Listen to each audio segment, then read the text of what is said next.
Ce lundi 5 décembre, à l'occasion du 5e anniversaire de la disparition de Johnny Hallyday, sa veuve Laetitia a accordé un long entretien aux Parisiens.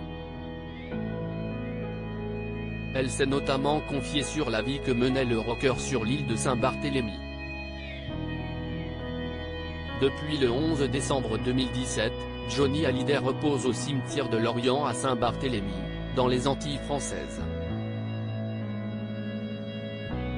Avec sa femme Laetitia Hallyday, qui vient d'organiser une veillée funèbre face à la tombe du taulier pour le 5e anniversaire de sa mort, il avait décidé de faire construire une maison sur cette île en 2005. À l'époque, on avait toujours la maison à Saint-Tropez mais il ne pouvait plus se balader dans le village, a expliqué sa veuve auprès du Parisien. Il fallait retrouver un endroit où il puisse retrouver cette liberté.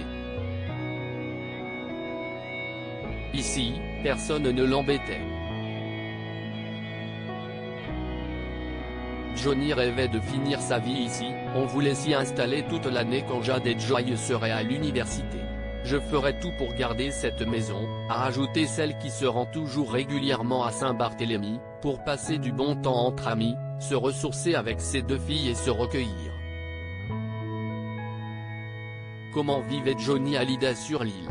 Selon la compagne de Jalil Lesper, Johnny Hallyday puisait sa force dans sa villa de Saint-Barth, qui était devenue un refuge pour notre vie de famille, la mémoire de l'enfance de nos filles.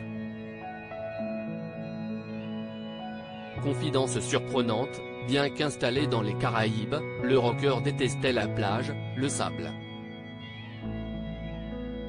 Quand il se trouvait dans les Antilles, il passait ses journées à la Villa Jade, dans son salon, sa salle de cinéma mais il allait tous les soirs à 19 h pour boire son petit punch au bar de l'Oubli, a révélé celle qui a été en froid avec David Hallyday et Laura Smet. Elle a ensuite partagé les petites habitudes qu'elle et son époux avaient sur l'île. On sortait aussi chez Carole, au Petit Saint-Barth, un club cabaret où il faisait des improvisations avec sa guitare, pour faire plaisir aux locaux. On a beaucoup d'amis sur l'île.